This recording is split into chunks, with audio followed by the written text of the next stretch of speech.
What's the trashiest wedding you've ever been to?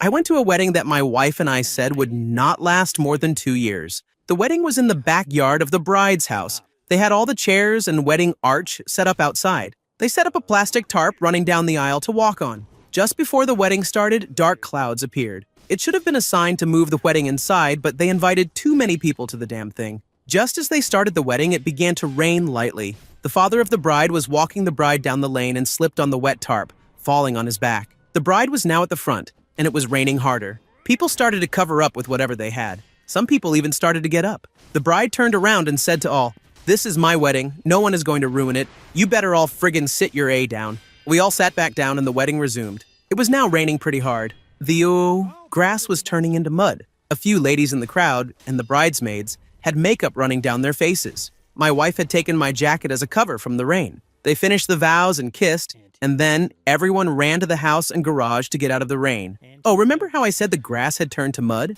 Yeah, lots of people slipped and fell in it on the way to the house. We got to the house, and many people looked terrible from the running makeup, muddy clothing, and being soaking wet. A few of the women had to cover their chests and waists because wet clothing had become see-through. Most of the men were loaning their coats to the ladies to cover up. Dirty looks were everywhere. The wedding cake had been outside and was now brought in. The rain had made the decorations on the cake runny, and it looked horrible. The bride and groom began to cut the cake and feed each other. They smashed cake pieces into each other's faces, then started a full-on food fight. My friend's wife got hit in the face with purple icing, and it splattered on her dress. The priest got hit with yellow icing on his white robe. There was nothing left of the cake to serve. The food being served was either still frozen in the middle, or for the parts that were not frozen, burned. The dessert was supposed to be the cake, but as mentioned above, there was nothing left. There was a goodie bag for people on the way out, which contained a lollipop, a coupon for an ice cream cone at McDonald's, a pencil with the bride and groom's names on it, and Halloween-size M&Ms. My wife, whose dress was filthy, her makeup was ruined, and her hair a mess, told me she did not want to see those people again for 6 months. She was so mad. The couple divorced 11 months later when the groom came home from work and found his wife with 2 guys. Story 2. Oh man, I'm a retired wedding DJ and I've seen some crap. The one that takes the cake, though, would be this low-budget thing that got handed to me from another DJ. The wedding itself was low budget, but we got paid well, oddly. It was at this town hall in a little farm community. The venue was falling apart, and they had me positioned in this balcony-type area that had a near-vertical set of stairs to access. It was hot, humid, and a total disaster. Dinner consisted of way overcooked, crappy cuts of beef, more so resembling shoe leather than meat, a slop of potatoes and creamed corn, plastic table cloths, and disposable plates and utensils, just setting the stage. No real speeches except the bride and groom who did them separately, not together. Bride gets up, mentions how she basically stole this guy from some other bish and who's laughing now.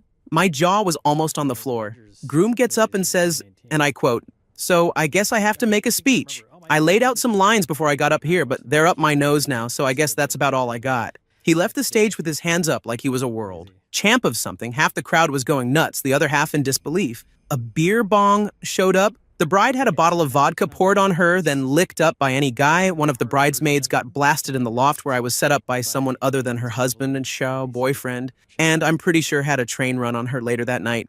I would be shocked if there was one person who wasn't seriously drunk getting behind the wheel as I was packing up. Ended up calling the cops to report it because screw drunk drivers. As I left, I saw a few cruisers up the street. Keep in mind, this is farm country, with a few cars pulled over. Seriously, trash. Honorable mentions go to bride, who we caught banging one of the groomsmen in the back hallway of the banquet hall where they kept the extra chairs. Endless instances of drunk aunts, mothers, and bridesmaids grabbing at my dong as they pretended to make a request, oftentimes telling me the room they're in and to come meet them. When I'm done, the chick who was able to fit the microphone in her mouth then proceeded to give it a solid 10 seconds of blowy. Some dude who got so drunk he pissed on the wall behind the buffet table in a fake plant. More flashes than I can count.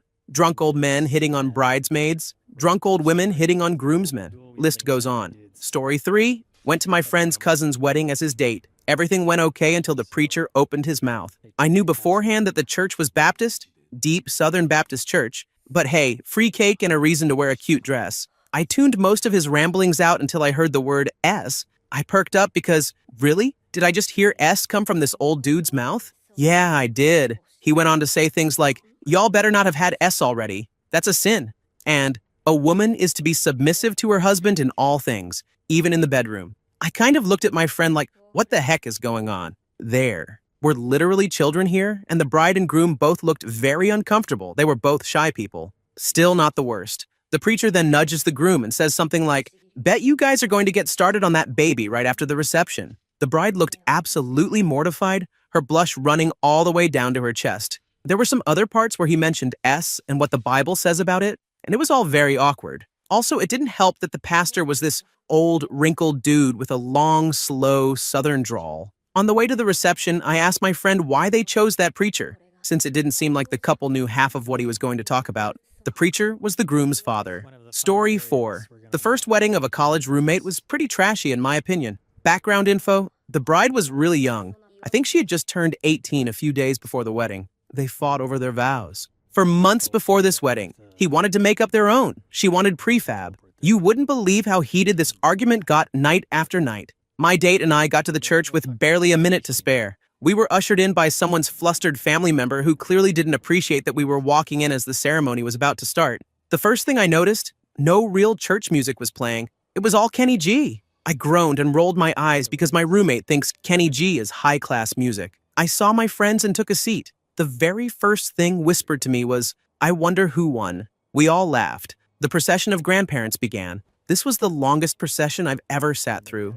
I felt like I was there for 30 minutes. How many grandparents do 2 people have? Next, my roommate's cousin brothers, oh yes, this is true, came tumbling down the aisle as flower boys and ring bearers, looking like they were doing some crappy version of Brazilian martial arts dancing. They didn't give a crap. In fact, no one did. Not one of the 300 grandparents stepped in to whisk them to their seats. After that ludicrous display, we waited 10 minutes before the forgettable wedding party decided to grace us with their presence.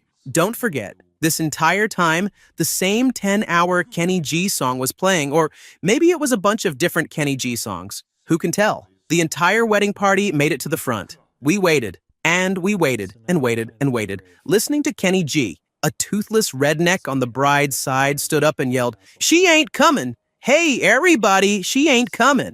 I cracked up as he was wrestled back into his seat and shushed. We waited some more. The bride still didn't appear. The 10-hour Kenny G song mercifully came to an end, and that's when the organist started playing the bride's music. I couldn't believe it. That bastard purposely made everyone listen to his Kenny G CD in its entirety. He smiled widely as he took his place at the top of the stage. There wasn't an altar. To watch his bride hobble down the aisle like one leg was a foot shorter than the other. People were alarmed. Did the bride hurt herself? Is that why she was late? I asked a friend if our roommates mentioned her injury. Did she break her ankle? He shrugged. Then it happened. My roommate suddenly started flailing in a weird, overdramatic way until he produced a woman's shoe wedged in his right pocket. In sweeping, large movements, he held the shoe up on one hand, then knelt in front of her to slip it onto her bare foot. I guess that explained the hobbling. I zoned out for most of the ceremony until the minister announced it was time for them to say their vows. Everyone in our group leaned forward in excitement. Here it was. We'd finally know who won after months of nasty fights. He said the bride and groom had written their own vows.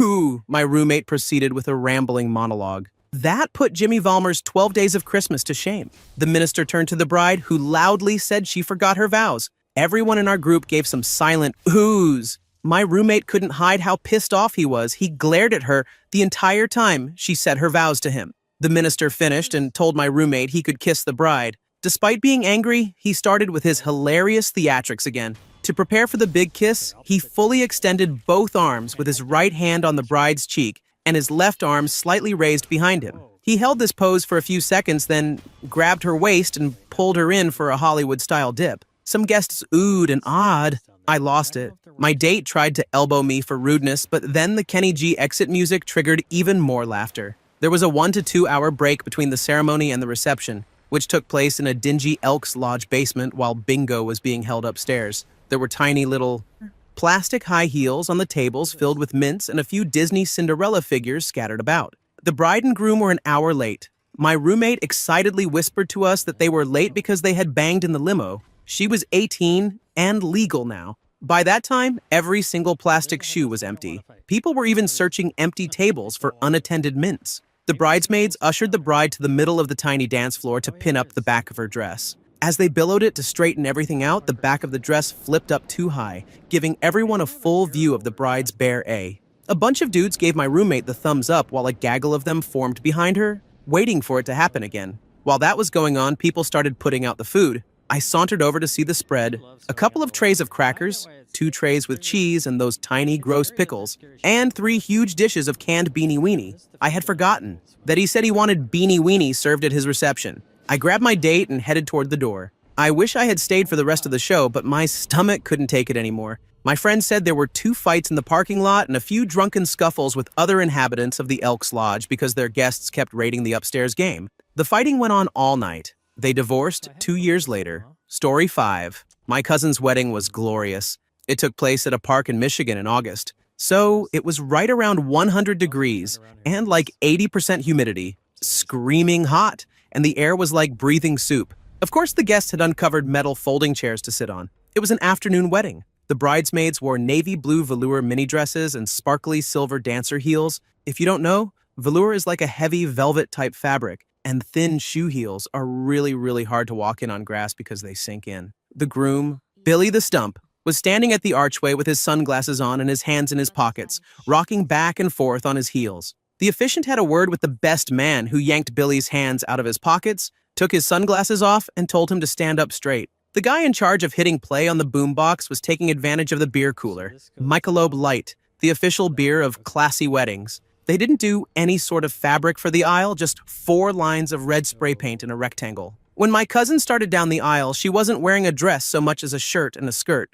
both of which were handmade by my aunt, which would have been fine if either had fit. Her veil was 4 pieces of tulle stapled to a headband. We know because we could see the staples twinkling in the blistering August sunlight. Billy the Stump's grandfather was in attendance, wearing his finest wife beater and blue cotton work pants, the kind with the giant 6-inch cuffs held up with red suspenders, but you could tell it was a formal occasion because he'd put his teeth in, which we knew from him sucking his dentures down and clacking them back into place. When the service was over, the recessional failed to play because the boombox guy was helping himself to another beer. He realized he'd missed his cue and ran over to hit play, and the bride and groom walked up the aisle to "We've Only Just Begun," while their 3-year-old daughter trailed behind. The food was being served in one of the park pavilions. The centerpieces were 3-inch potted plants, in the original orange plastic pot, on a 4-inch mirror. There was one of these for every 8-foot-long picnic table. Pre-meal nibbles appeared to have been peanuts and M&Ms in those little paper Dixie-type cups, except that this was outside at a park, and the local squirrels had already raided the cups. Fun fact, M&Ms melt in squirrel paws on a hot summer day, but the little multicolored squirrel paw prints all over the tables make a festive addition to any party. Edit. I have just learned that this same cousin brought Jell-O shots to her dad's funeral. The necks just keep getting redder. Story 6. Some hippie friends of my parents got married when I was about 14, and it was a location wedding at some earthy little mountain getaway in Tennessee. Only it was outside and in mid-August, and in Tennessee that's like 90-degree, full humidity weather. But that's okay. Since it was so hot, they decided to do it barefoot in a creek. Well, they had a cage of butterflies to release during the kiss, but as it turns out, they had all died because of the heat. When the big moment came, someone opened the cage dramatically to let them free, and like 2 half-dead butterflies stumbled out, and the rest were shriveled and dead inside. The hippie bride screamed in horror. Story 7. My cousin who, let's say, isn't playing with a full deck and thought that she had hired a caterer. Because she sat at a bar one night and said to this lady, "You should do the food for my wedding." Waited until about an hour after the food should have logically arrived before starting to make some phone calls, only to find out that the caterer was on vacation in Costa Rica and had no idea that the bride thought she was doing food for the wedding. Dominoes to the rescue about 2 hours later. But the reception being at a bowling alley with a keg in the middle of the dance floor was completely planned. Story 8, probably my own. We had planned a lovely wedding, but when it came time to actually put things into motion, I realized there was no way in hell my family and his family needed to be within several miles of each other, much less at the same venue. We decided we would get married with just the 2 of us and the gentleman responsible for the paperwork. We planned a small picnic-style ceremony at a local duck pond with a pretty gazebo. Our minister was a close friend, and we told him to bring his wife and that we would treat them to lunch afterward. The morning of the wedding, we apparently stepped straight into monsoon season. A 20% chance of rain turned into 16 inches of rain overnight with more on the way. We almost could not leave the house because the water was so high. I called our friend and told him to scratch the duck pond idea and asked if he could just meet us in town so no one got washed away. Since we run a farm, the easiest common meeting place we all knew how to find was the local feed store. My husband and I arrived early and went inside to buy the feed we needed. As we came out, our friend arrived and helped load the feed into the back of our truck. It was still pouring rain. I heard something and spotted a 4 or 5 week-old kitten about to be swept into a storm drain. I grabbed it, wrapped it in my jacket, and put it on the passenger seat of our truck before climbing into our friend's Honda Element. Sitting in the back seat, soaking wet and covered in hay and mud, we said our vows and then went our separate ways. That was when my husband learned we had a new cat. It was a complete crap show from beginning to end, but somehow it was perfect. And we have one hell of a story to tell our son someday. Story 9. I got this. Our nanny's best friend was getting married, and my wife and I were invited because we had given that couple a bed and breakfast gift certificate we weren't going to use, and they thought we should be at their wedding as a thank you. Okay, so the day came, and we were sitting in a field on a farm on the hottest day of the year, high 90s. The bride was going to be transported from the house to the altar by horse-drawn carriage for about 2,000 feet on a graded, slanted dirt road. The signal for the carriage to head over was someone unbeknownst to us standing behind the seated guests, who proceeded to blast a 12-gauge shotgun as they all went. The horse reared up and freaked out. The handler tried to regain control, and the horse collapsed. 10 minutes of chaos later, we found out the horse had heat stroke and could not pull the carriage. Instead of forgoing the carriage, the bride's dad walked down to the wedding guests and asked for volunteers to help pull it to the altar. My wife nudged me, and I said, "There is no way I am sticking my toe in that pool of dumb." About 6 people volunteered, including one little person. They all got in place and started to pull the carriage. As gravity and common sense took over, the downhill slope made the carriage uncontrollable. Within 45 seconds, 6 guys were holding on for dear life, sprinting full speed just to avoid getting run over.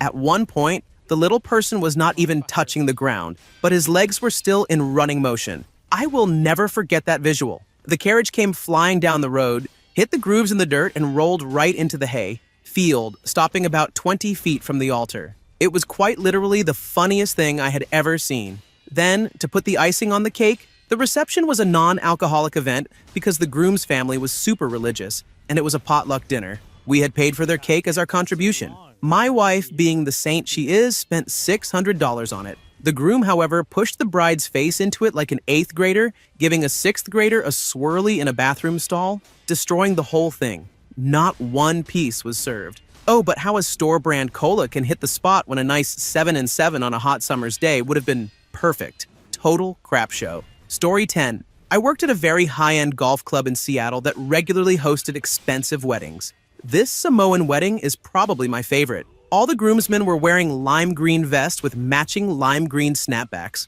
The wedding party was required by contract to order food from the restaurant at the golf club. They ordered Domino's instead, and the pizza guy literally brought them pizza while they sat in the fancy restaurant. The bride and groom got into a fist fight right before the ceremony, delaying it a bit until bruises could be covered with makeup. They hired a live band to play at the reception but didn't feed them. During their first break, the lead singer decided to zoom down the hill to grab some McDonald's for the crew. He was pulled over and arrested for drunk driving. His one call from jail: "I can't play at your wedding anymore. I'm in jail." Story 11. A friend of mine hired me to play music with him at a ceremony, but as is customary in those situations, I didn't know who was getting married until they showed up. Here's the backstory. My wife was working for a corporation, and one of her team members was a guy who was happily married to his high school sweetheart and had 2 young daughters. Another coworker was his best friend, who was single. Let's call the married guy Phil, his wife Kim, and his BFF Tim. Tim was a short, mousy kind of guy who had trouble getting dates, so Phil and Kim used to bring him along to situations where he'd normally be a third wheel, going sailing, going out to eat at nice restaurants, and so on. Phil didn't mind because Tim was such a good friend, and he felt bad that he was lonely. One time, Phil went out of town and suggested that Kim and Tim keep each other company while he was gone. Well, that's exactly what they did. When Phil returned, his high school sweetheart announced that she and Tim were now an item, and Phil was no longer in the picture. So imagine my surprise when the wedding couple showed up and Tim came up to say hello to me. The cringiest part of the whole thing was Tim bringing Phil's daughters into the wedding vows and talking about how he loved them like his own and how he was going to take care of them. Those poor little girls looked like they wanted to crawl under a rock and die. Story 12. Wasn't trashy, but I'm Australian, and I married an Italian. Our venue offered an open bar, including spirits, here in Italy. You can't really get that in Australia without paying an arm and a leg, and there's a reason why.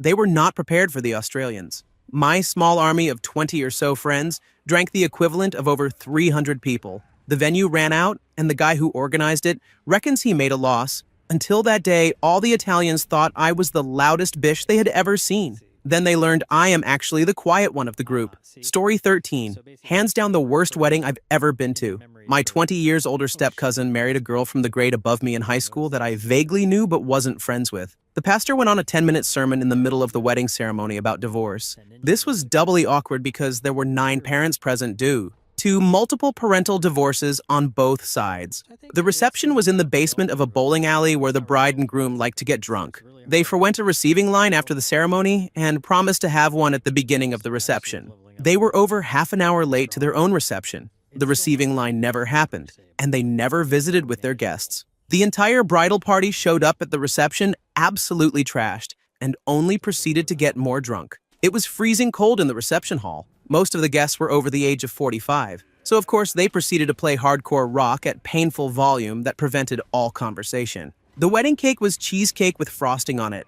It was cut in such a way that it looked like normal cake. Everyone was unpleasantly surprised when they took their first bite. It was not good cheesecake. The bride got so very drunk that someone tied a balloon to her. Bustle, and she never noticed. She also had a sobbing fit all over my mother about how glad she was that my mom came. She had never met my mother before. Most people bailed about 2.5 hours into the reception after the cake was served. Story 14. The bride and groom weren't actually very interested in each other. He was very wealthy, and she needed financial stability. It didn't matter from who. He needed emotional stability afforded by marriage. It didn't matter from who. She was, maybe still is, having an affair with someone else who just so happens to be one of her teachers from high school. He knows and doesn't care. They got married anyway, and it was awkward because only the friends of the couple knew what was actually going on. Here's the kicker. The bride specifically requested that the DJ play Panic at the disco's I Write Sins, Not Tragedies. Story 15? I wasn't going to comment, but honestly, after reading these comments, I realized how truly special my uncle's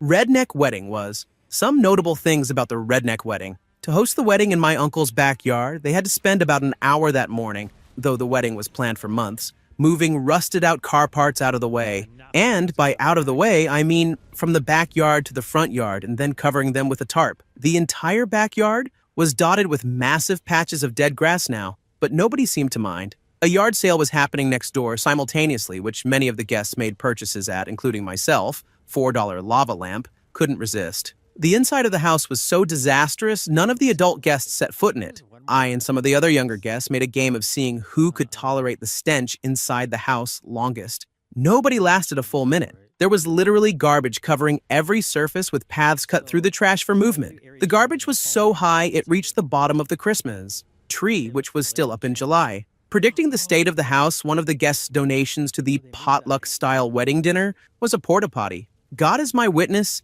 this man arranged to have a porta potty brought into the bride and groom's backyard so the other guests wouldn't have to deal with the filth of the house, and nobody objected to that or thought it out of place at all. Other contributions to the potluck dinner include weenies and beans, slices of bologna with Kraft singles rolled up and stuck with a toothpick as hors d'oeuvres, and 2 buckets of KFC chicken. Most of the bridesmaids had those sitting walker things like this. All were morbidly obese. One had an oxygen tank. All were smoking cigarettes. The grooms all wore their nicest ball caps during the ceremony. The bride and groom didn't have a full set of teeth between them. At one point during the ceremony, the bride's brother gave us all a special surprise, which consisted of him using some sort of explosives to fire tiny plastic weights tied to Canada flag parachutes into the air. When I asked why he did this, I was told they're Canada flags, at which point all confusion dissipated. The dinner and reception were held at the local Legion, essentially a bar for old people, specifically veterans. Not sure if other nations have something similar. There were 6 rascal scooters parked outside the Legion when I got there.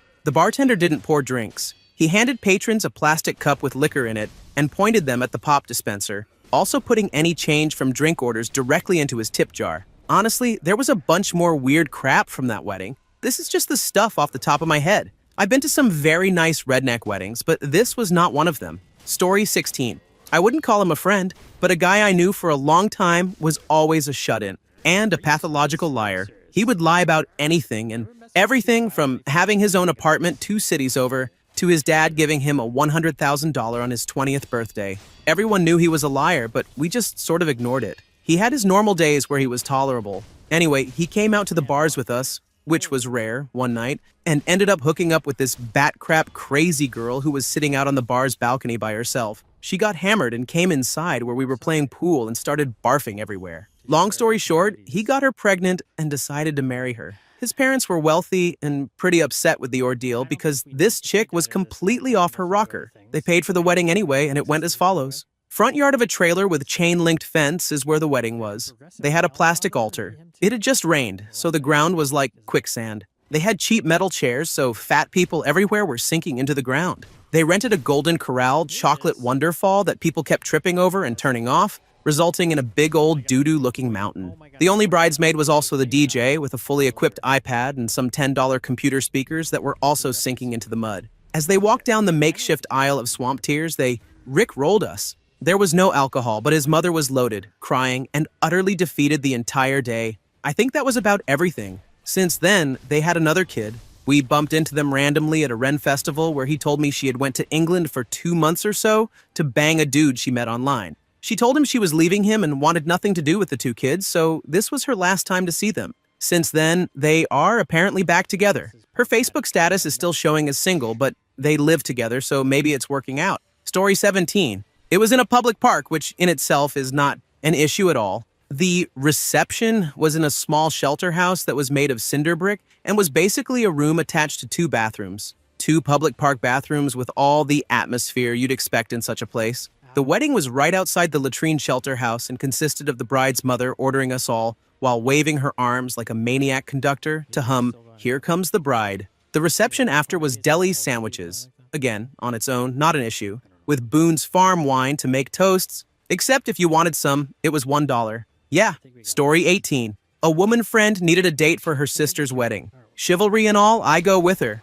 I had met the sister, and sorry, but she's as dumb as a mud puddle. And she is Einstein compared to the groom. They had written their own vows. Bride goes first. A bunch of spacey, love on a cosmic astral plane stuff that makes no sense at all. It really is a bad version of a 60s hippie acid trip. No continuity. Absolutely weird. Groom starts his vows. It was basically, "I really love you" stuff. Not too bad until the end. His big joke finish was, "Tas, yeah, till fat do us part." It was supposed to be the big laugh. He stood there with a big grin, waiting for the laugh. Dead, horrified, silence. Bride and groom walk down the aisle, bride's mascara streaming down her cheeks from crying. Bride's mother red-faced with fury. At the reception, the mother gets stupid drunk. Bride is going from one person to the next, apologizing for everything. Groom is whooping it up, having a good old time, oblivious to everything. Woman I'm with was deeply embarrassed, then finally had enough drinks in her to start chuckling a little bit. Story 19. The time I went to a shotgun wedding. This is kind of long, so here's the backstory. I grew up in a small rural town, population 1,155 according to Google. Because the town was so small, everyone was familiar with just about everyone else. Sometimes you hated people, sometimes you became friends. That's how I became friends with the groom. We'll call him Tony. Tony and I went to school together, but he was about 3 years older than me and 3 grades ahead. He was a nice enough kid, a little slow at times, but he meant well. He was raised very Christian and was deeply devout, at least until he graduated and moved away. I didn't see him much after that until the summer of my senior year, when he randomly showed up at my house and told me he was getting married. I congratulated him and asked when the wedding was. He said it was in 2 days. That's when things got weird. He then asked me to be a groomsman in his wedding. That immediately raised some red flags. We were friends, but not that good of friends. In a normal situation, I would have been surprised just to get an invitation, but this was clearly not a normal situation. I was hesitant at first, but I figured if he was asking me to stand up in the wedding, he must really need the help. I wasn't doing anything else, so I thought, screw it. Why not? Fast forward about an hour and I found myself in a rundown shack in the middle of nowhere. This is where I met the bride, Lizzie, and her parents. Lizzie was a girl with a heart of gold and the face of a jackal. This was also when I learned that she was pregnant, but the revelations did not stop there. I also learned that she was underage, either 15 or 16. It turned out she had gotten pregnant, and her parents found out. Her father tracked down Tony and told him that since Lizzie was pregnant, he had 2 options: marry her or have the cops called. Since the idea of prison was a massive turnoff, Tony chose marriage. This was the beginning of the most redneck wedding I have ever attended. The wedding party was small. There was one best man and one maid of honor, which was standard. Beyond that, there were 2 groomsmen and 2 bridesmaids because the wedding was so last minute, only about 10 to 15 people were in attendance. The ceremony went about as smoothly as it could. They exchanged vows and were pronounced husband and wife. This is the part where, if it were a romantic movie, the happy couple would run out to a limo and laugh together as they drove away from the church, dreaming about their future. Unfortunately, this was not a movie. There was no laughing and there was no limo. Instead, there was a 1984 Chevy S10. Tradition dictated that someone drive the newlyweds around, and since there was not enough room in the cab, 2 bales of hay were placed in the bed of the truck for them to sit on. The church was in the middle of nowhere, and the reception was in the middle of town about 10 miles away. They rode in the back of that truck for roughly 3 miles of country roads, 6 miles of highway, and 1 mile through town. By the time we reached the reception, the bride's hair was completely destroyed by the wind, making her look like Animal from the Muppets. By this point, I was furious. I had to drive the maid of honor and the 2 bridesmaids to the reception. It would not have been too bad, except they were all about 16, laughing and screaming about petty BS that only 16-year-old girls care about. I decided to cut my losses and end the crap show. I dropped the girls off, made up an excuse about needing to help someone, wished them luck, and left. As far as I know, they are still married to this day. They have 4 kids, with a 5th on the way. Story 20. My best friend married a very pushy bridezilla, and I was the best man. At the rehearsal dinner, she tried to shave my head because my hair was distracting people from her. It wasn't even an unusual hairstyle. I had my hair in a shoulder-length ponytail because my fiancé had asked me to grow it out for our wedding, which was apparently one of her lifelong dreams. Who dreams of marrying a man with a ponytail? Either way, that did not sit well with the bride. The wedding itself wasn't too bad, but the bride was absolutely intolerable. During the reception, the wedding party was allowed to get food first, and they had an excellent caterer doing incredible barbecue. The bride got to the tri-tip first, grabbed a bottle of ketchup, and dumped it all over the entire tray because that's how she liked it. Then came the speeches. She let her maid of honor give her full speech without interruption. When it was my turn, she started yelling, "This is boring, let's dance," over and over again until it was clear she wasn't going to stop. I cut my speech short to keep my friend from getting chewed out later, and the dancing started. Her best friend was on the dance floor having fun and not really caring how she looked, when Bridezilla stormed over and started screaming at her for ruining the dancing. After that, she locked herself in the bathroom and refused to come out for hours. I talked to my best friend, and he told me it was probably best if I left. A couple of weeks later, I was helping him with some work around his house when Bridezilla came out and said, "Thanks for ruining my wedding. I should bill you for the therapy I'm going to now." Things only got worse for my best friend over the 5 years they were married. By the end, if he spoke to any of his friends, she would start a 3-day argument about how he was not dedicated enough to her. The final straw was on his birthday. She took him out to dinner, then left him at the restaurant because he got a text from his dad wishing him a happy birthday. He waited 2 hours before someone could come pick him up. Never stick your dong in crazy. Story 21. This was this past summer in Mississippi. My girlfriend's aunt was getting married for the 3rd time to the cousin of her second husband, who I'm pretty sure was in jail at the time.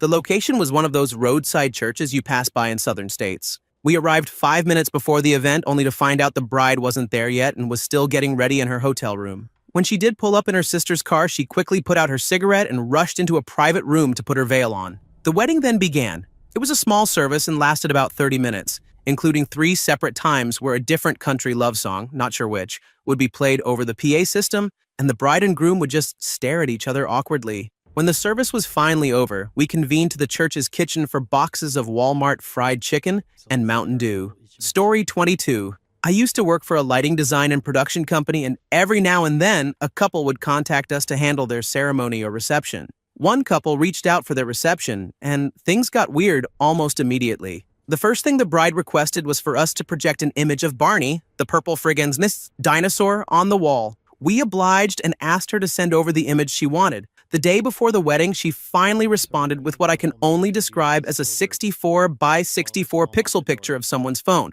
with Barney on the screen. After I explained that we needed an actual image, she got annoyed and scrapped the idea altogether. As we were loading the truck, my boss handed me literally 2 lights. For a normal event like this, we would bring 40 to 50. At that point, I thought, okay, this is going to be an easy day. Nope. When I arrived at the venue, if you can even call it that, imagine the crappiest event hall you can think of, like a VFW or Elks Lodge. Now make it half the size, 50 years older, completely run down, and dropped right in the middle of the frigging ghetto of New Jersey. Once I finally set up my 2 lights in the 5x5 room where the reception was being held, the groom's brother showed up and informed me that he would be the DJ.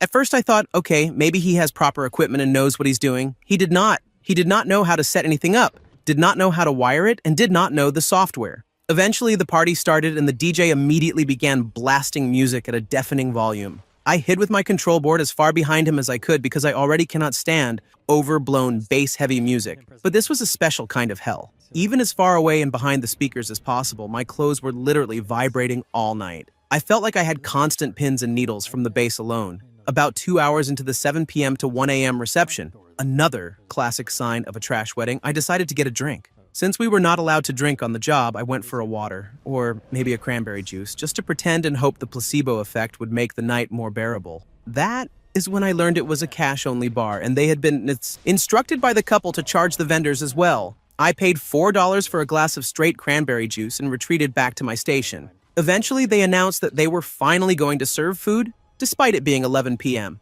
and that there would be an open bar for 30 minutes. No more than that. When you work events like this, you usually say, hey, we're here hours before the party starts and hours after it ends. Can you provide food for the crew? 9 times out of 10, people say no problem. These people said yes. But when I went to the back to get my food, the bride told me absolutely not, that I was not allowed to eat, despite it being agreed to in the contract. Eventually, the groom stepped in and explained that they had already agreed I could eat something. He brought me a plate of what looked like whatever the hell was in the fridge, like a crappy lean cuisine someone had pre-chewed. I figured whatever, they clearly did not care at least. They gave me something, until I realized that was exactly what the entire party was being served. And during that 30-minute open bar, I have never seen so many people get so utterly wasted in my life. Guests were asking for regular drinking glasses filled with straight hard liquor, and the bartenders were going right along with it, filling the glasses all the way to the top.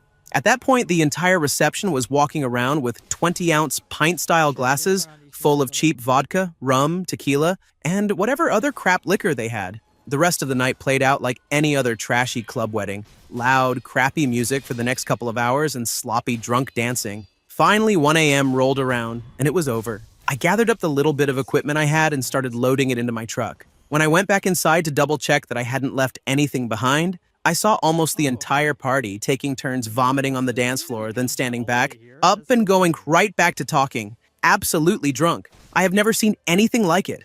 I finally got the hell outside, only to find the bride, groom, and DJ in front of my truck, vomiting all over it. By then, I was furious. I could not leave because they were so drunk I could not even reason with them, and my truck was now covered in puke. Eventually, they stumbled away, and I was finally able to drive my puke-covered truck back to our building and tell my boss to never, ever take another event for those people again. Story 23. This was recent. A friend got married to a Vietnamese woman. He mentioned offhand that he had to be careful with how much liquor he supplied to the wedding because apparently her side of the family has some issues with drinking. What I didn't realize this meant was that, 1, the father of the bride didn't show to the reception because of a personal emergency. He was just drunk. 2, the brother of the bride showed up in a vinyl jacket and jeans, proceeded to get fall down drunk off maybe 1/4 of a bottle of brandy, dude was maybe 120 pounds, and attempted to essay several of the groomsmen. It wasn't redneck trashy, but damn if he wasn't kidding about the drinking problem.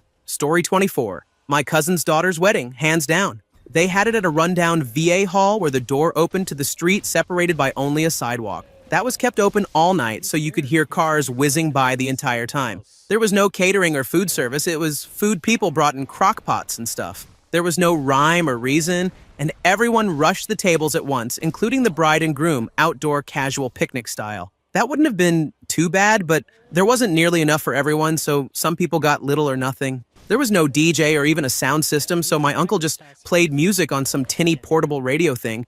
It was horrible. I don't even remember if there was a photographer or anything, or even cake, to be honest. I completely understand keeping weddings on the down low price-wise, but damn, I don't think the couple made it a year either, so it was a waste for all involved. Story 25. I'm a wedding videographer and have been to my fair share of weddings over the last few years. Haven't seen any insane crap shows, but one was cringy as hell. This couple was able to have their wedding in the backyard of a mansion. The groom was the top accountant for the owner. It was by far the most impressive looking wedding we ever did. The yard alone cost $50,000 in upkeep. The ceremony was fine, and the reception was inside a golf club resort. Inside, the bar was in a separate room from where the reception was held. After speeches and dinner, the entire wedding party, including the bride and groom, went to the bar and never left. They never went around to talk to any of the guests, but just sat at the bar the rest of the evening. My partner and I had no idea what to film, because everyone just looked bored and confused in the reception. It was a huge screw you to all their guests. Story 26. My mom brought me as a +1 to a distant relative's wedding. We arrived 10 minutes before the wedding, and somehow the venue was not ready yet. The bride and a few of the bridesmaids were at the front trying to oversee the wedding plans. She sees my mom and me enter the venue and looks a little taken aback, then starts yelling in our direction, but to her friends. My mom decided to be the better person and console the bride by guiding her back to a private room and gave me looks that said, "Help the people here." I didn't know what to do, so I went to a few guys who were setting up the chairs. Turns out the bride was some sort of control freak and did not let the guys do their work. She approved their style of arrangement, etc., but didn't agree on the methods, whatever that meant. The bride's family had also spent a crap ton of money on the wedding, but it looked like they hadn't. It was somewhere in between gaudy and poorly executed. There were flowers being carted in randomly, flowers being packed away, loads of weird crystal bits just hanging around. The wedding started 2 hours late and had a traditional side, a nod to the bride's culture, and a more modern side, a nod to the bride's ego. There were no pauses because the entire thing was chaotic, and everyone just kept looking at their watches. Suddenly, the bride leaves midway for an outfit change, which took close to an hour. When she was about to show up, they dimmed the lights. But it was broad daylight in a place with large open windows, so she came through the door, took a look at the hall, and walked out. Her cronies and minions then scuttled around trying to pull in all the shades, walk her up to the place she got married, and tried, as discreetly as they could manage, to let light back into the hall. It was just piss-poor planning. So they then got married and started walking out into the restaurant. It turns out she hadn't booked enough tables or catering for all the guests and had just assumed that all the guests who ticked vegetarian wouldn't turn up. This included my mom and me. The parents of the bridegroom, who invited us, were so mortified because they had invited a lot of guests who were vegetarians. So a bunch of us, about 20 out of 200, ended up waiting in the lobby for a private lunch of salad, juice, and toast. We were then served a dessert of fruit. Apparently the bride had only ordered enough cake for 10 people.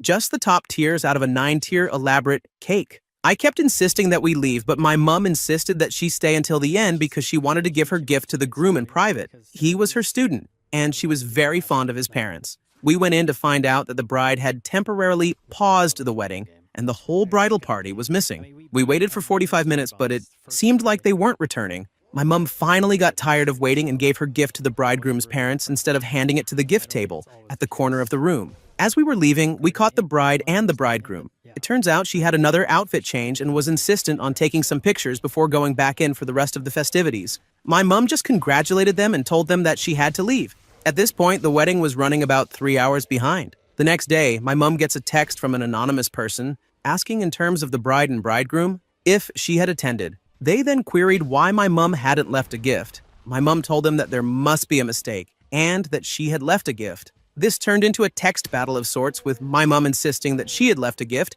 didn't need to go around asking her friends, the bridegroom's parents, if they had passed the gift to the bride's family, and that she did. Not feel. It was polite to state the value of the gift. My mom had waived a loan she gave the bridegroom for tuition on top of giving them more cash. Later, I get a call from the bride. My phone number was used to verify the RSVP, asking if I had attended and given a gift. I said no. The bride then queried about my mom's gift, and I told her I had no idea. I passed the phone to my mom. Turns out in that conversation, the bride told her the expected amount of monetary value she expected my mom to present based on the amount of money the bride had spent on putting together a special experience for all the guests. I had only seen my mom explode several times, and I knew the signs. I just took the phone and ended the call. I sent the bridegroom a text explaining what had gone on and asked him to get the wedding gift from his parents. They divorced 2 weeks later. Story 27. I was the maid of honor. Groom-to-be lost his job about 9 months before the wedding, so they ended up moving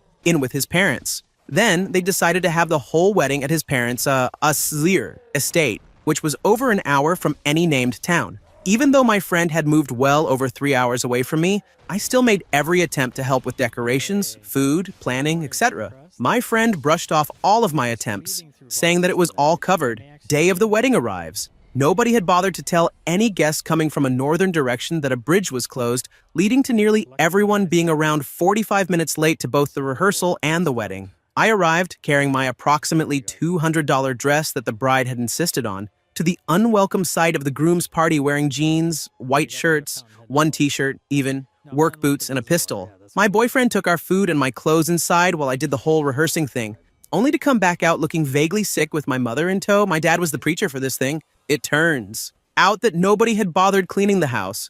No sweeping, no dusting, no cleaning out the dirty dishes from the sink next to where the food was supposed to be laid out. The only decorations were the dust bunnies all over the floor and the overfull litter boxes spilling their contents in every bathroom. My mom and boyfriend set to work after explaining the situation and fighting with the groom's mother to find a broom and some rags. And I set to work on the bride. Again, everyone was late to the wedding, but it didn't matter because the groom decided that he wanted a haircut as he was walking out of the house to go wait on the bride. So everything was delayed by a further 40 minutes while he took his uniformly long hair and created a style that can only be compared to Sokka from Avatar. Further, he stopped in to inform the bride that he didn't want any music played during her walk down the aisle. Rather, he wanted to watch her walk down to the sounds of nature, which turned out to be two of their dogs boning. Finally, the wedding is over and we all make our way back into the house for the potluck, grill, and cake. But nobody had bothered to heat up the grill and all of the food that didn't have a lid was crawling with flies.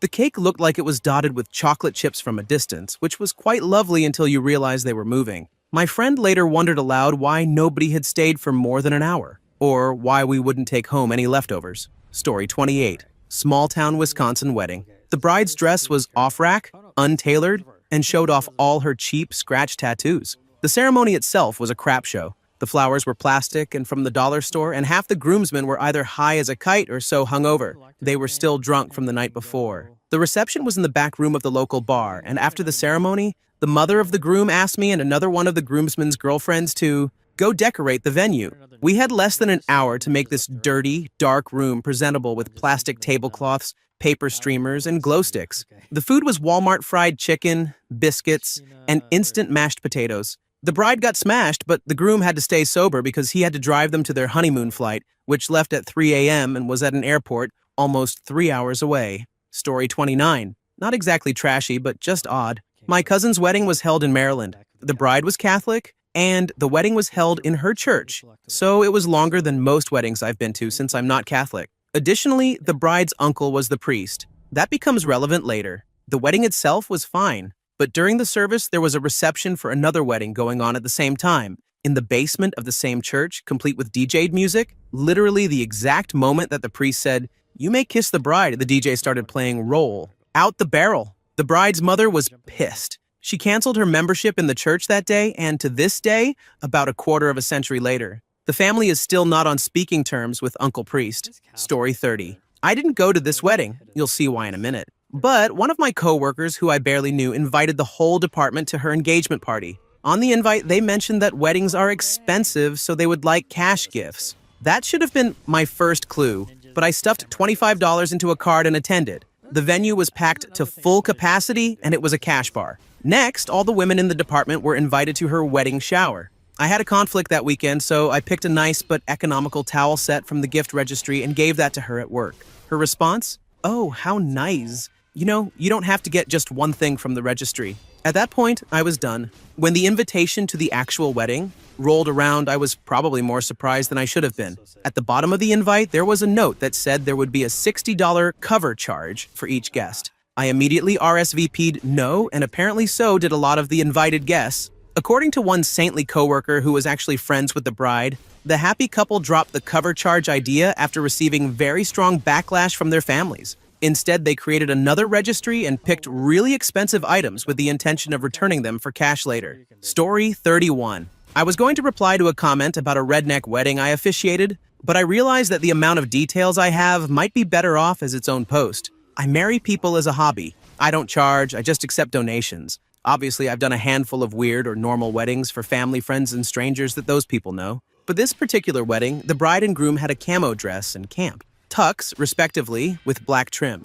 The wedding party's outfits had the reverse scheme, all black with camo trims. They had asked me to dress in camo as well. I grew up in the suburbs of Portland, Oregon, and didn't see use for any purchase of camo attire. I ended up wearing some blue jeans, a pair of hiking boots. They wanted the ceremony in the middle of a field near an abandoned farm, a hunter's green shirt, and a cowboy hat from my uncle. They were quite happy with the outfit. Meanwhile, I got there and found out that the bride-to-be had broken her leg riding a mechanical bull for her bachelorette party and would be on crutches for the whole ceremony. She had someone bring me over to her pre-ceremony and politely asked me to cut the ceremony in half while she was chain-smoking more than one cigarette at once. Unsure of what parts to cut, only my second wedding performance ever, I just started randomly cutting parts that seemed unimportant. Well, the big moment came, and the ceremony begins. And here comes the bride, riding on the back portion of a John Deere Gator. Nice people, though. Kind of weird. Story 32, the royal pizza wedding. A work friend and his girlfriend had been engaged for like 5 years, and during that time,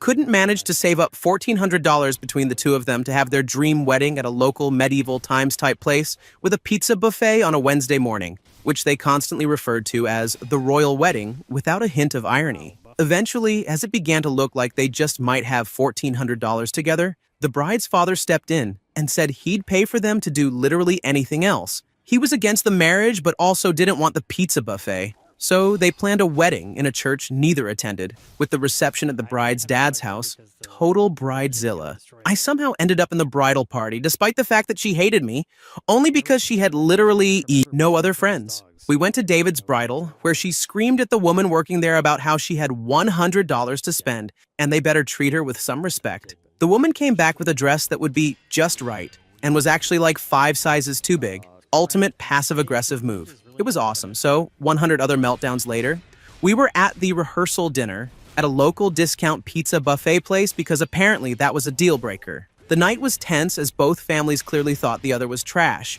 Hint, they're both right. And as everyone was leaving, a full-on parking lot brawl erupted between the two families after the bride punched the groom in the face in front of the priest. Next day, I was sure this thing wasn't happening and was excited for an unexpected free Saturday. Turns out it still was. Literally everyone in both families, including the bride and groom, had black eyes. Haven't spoken to any of them since, but I've heard the divorce was just as spectacular. Story 33. My sister and I tag-teamed for a while with weddings. She's a professional photographer, and I am a semi-professional baker. This wedding made me refuse to ever do another wedding, and has forced her to become very selective. The bride was a friend of a friend, and a 7-month pregnant bridezilla, who wanted to get married on a hill in a quaint little town of no significance, so we gave them a deal. The budget was small, so she only wanted my sister for the ceremony and 4 hours of the reception. I, on the other hand, had to make the 3-hour drive with 400 cupcakes and a small cake bright and early at 6 a.m. As a result, my sister came with me. Let's backtrack a few weeks.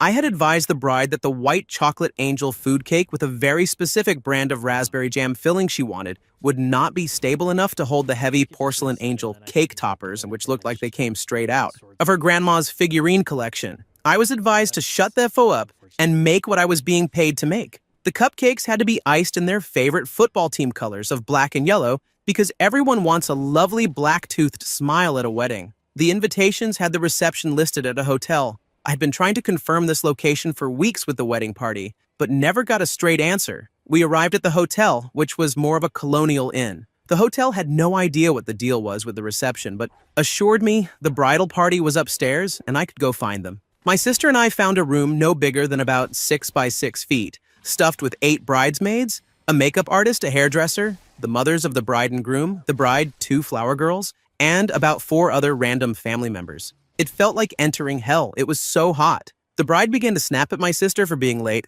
and after some arguing and exchanging of cash, my sister finally conceded to squeezing into the room to try to take pictures since she had nothing better to do. I found out the reception had been moved to the same hill as the ceremony, since there was an indoor picnic shelter there. Naturally, when I assembled the Tower of Awful, the angels started to crush the small cake within minutes. Thankfully, I had brought extra icing, which I used to fill in the holes, and sat the angels on the table in front of the cake. This later prompted death glares from the bride, who tried to stack the angels on top of the cake unsuccessfully before her groom removed them. It was a super windy day, and the hill was a steep incline. As people sat down, some of them were actually tipping backwards out of their chairs. I opted to stand, as did many guests after a while, which made it really fun for my sister to take pictures. Most of the guests were in jeans and sweatshirts. The bride wore tennis shoes, and apparently it was planned from the start for her and the whole wedding party to have matching running shoes. These were like gray and blue Walmart New Balances or something. They looked awful and didn't match the yellow and black at all. Even though they were advised not to light the Unity candles due to the wind, they insisted. Rather than blowing out the candles, they were blown over, which caught the flimsy card table and the grass on fire. Luckily, some guys who wore work boots to the wedding managed to stomp it out. The reception was catered by a local diner, which served everything cafeteria style out of tinfoil trays and wore their classiest diner uniforms to do so. They ran out of food before even half the guests were fed. The DJ was the bride's 12-year-old brother with his iPod and a portable speaker. My sister started to feel sick about halfway into the ceremony, so when the reception passed the 5-hour mark, she was ready to leave or die. The bride finally agreed to do the first dance, and the father-daughter dance? Yes, 5 hours in, with only about 20 guests left, all of whom danced. This prompted a mother-son dance, a mother-daughter dance, son-in-law, mother-in-law dance, sibling dance, grandparents dance, cousins dance, stepfather-daughter dance, stepmother, son-in-law dance, mother-in-law, daughter-in-law dance, father-in-law, daughter-in-law dance, and the bridemaid of honor dance. Yeah, it was weird, but 2 hours later we finally left. And thankfully we're both given huge $300 tips from the family who saw the hell we went through. Story 34, ex-boyfriend's aunt is getting remarried to the nephew of her ex-husband. I begrudgingly tag along, only to find out that we're heading into the nearby rundown neighborhood, you know, the one across the tracks. We enter into this house, and there's a makeshift arch in the living room surrounded by a ton of lawn chairs, leaving a pathway to what I figured out was the backyard. The arch would be the only decoration. Halfway through the ceremony, my ex leans in to tell me that they went and got the old pastor out of the nursing home to perform the service because he was a good family friend, disregarding the fact that he had dementia and might, I don't know, forget how everything goes. After that was done, the couple made a short walk into the backyard, while we all tried to file into the kitchen and dining room to wait for them to walk back in. The homemade sandwich platter looked decent enough, but the fog of cigarette smoke kind of killed my appetite. Oh, I didn't mention that no one quit smoking through this entire ordeal? Yeah, they didn't. I must add at this point that these weren't poor, lovely souls. They were ex-chalk current meth heads and drug users, and there were more than enough attendees to contribute to the my craziest time in jail talk. The groom also had a decent job, but they were always squandering their money somehow. Cough, drugs, cough, leaving them broke until the next payday. It was like something out of a biography of the Great Depression, except this was 2015. Story 35. Someone I knew got married to a guy whose family lived in the middle of nowhere and was super religious. She told me about the wedding and when it was, but I never got an invitation. She said she had sent it. I am 100% convinced her in-laws intercepted invitations for people they didn't want to come. I went anyway and drove several hours to get there, only to find out I was not invited to the reception because it was for family only. The bride walked down the aisle in a used dress with noticeable stains on it. In her vows, she pledged to be subservient to her husband. After the wedding, I ended up getting invited to the reception anyway because so few people were going. But I ditched and drove several hours home to get away from that backwards town. The couple divorced not long after, and that woman is now married to a much better, sane dude. Thank you for watching. If you enjoyed this video, be sure to give it a thumbs up, subscribe, and hit the bell icon so you never miss an update.